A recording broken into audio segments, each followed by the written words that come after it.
pagkain guys. May dessert pa akong orange. Nail cutter muna tayo. Every 3 days nag-nail cutter ako. Bilis sumaba yung kuko.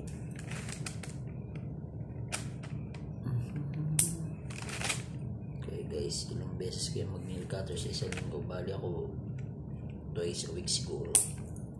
Twice a week ako nag-nail cutter. Every 4 days to 3 days siguro. Nipis lang ng ano lang. Ng putol lang.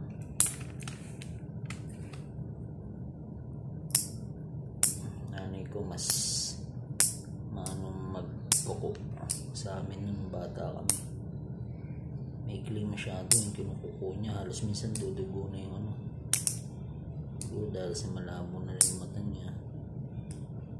Tsaka para hindi kagad umaba. Kaya magmula nun natuto mag-aaral akong mag-nail cutter. Ako na lang nag-nail cutter sa sarili ko.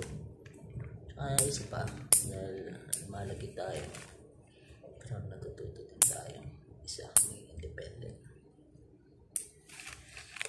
Kaya yun guys, hindi rin ako nakapag-workout ngayon. Madalang ng push-up kasi busy sa mga schedule sa trabaho, sa mga gawain. Even during the off, hindi na ako nakakapaggawa ng video. Pero itong mga video to actually, remembrance ko rin to sa experience ko sa pangingibang bansa, pagiging bilang OFW na rin. Nagtatagal, remembrance din to.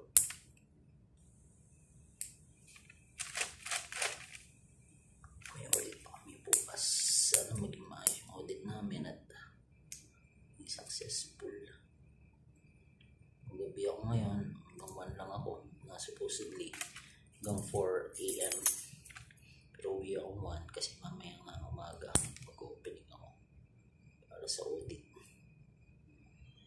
Magre-review din ako about sa mga standards para if ever natanungin ako, may konting knowledge din tayo.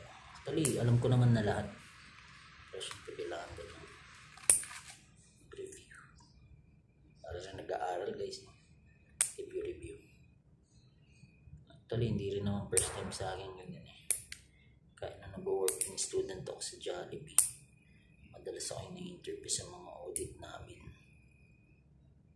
Ganda rin experience, nakakadagdag ng confidence mo para maging whole package ka as staff or as a employee. Represent mo yung ano mo, store mo, diba?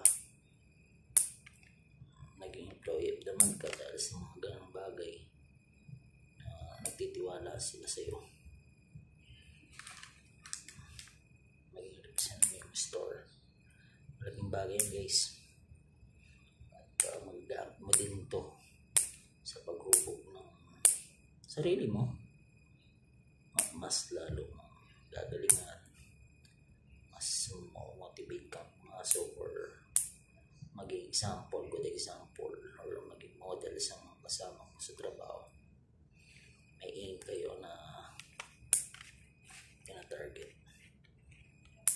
Although nag-gloves naman kami, pag nagkakashare di naman actually kailangan, pero nag-gloves ako minsan dahil na tumutulong ako sa ibang gawain. Yung cashier actually hindi naman kailangan gloves. Dati nga nakarelo pa ako pero tinanggal ko na kasi nga parang malinis na lang din. Kaya nagpapagupit din ako actually no, medyo maigli parang at least malinis din. Tsaka dapat presentable kasi pag malap ka. Guys, so makakuha natin. Hindi ako professional na ano, pero usually ganyan naman lagi mo putol ko ng kuko. Tama lang, dati nga maikli pa dyan eh.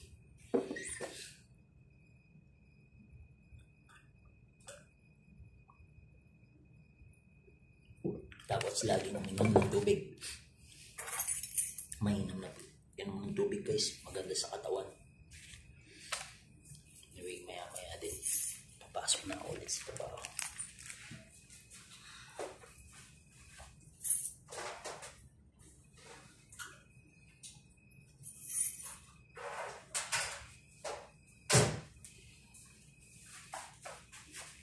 Ingat po and God bless sa lahat. Good luck bukas. Ingat po sa lahat and God bless.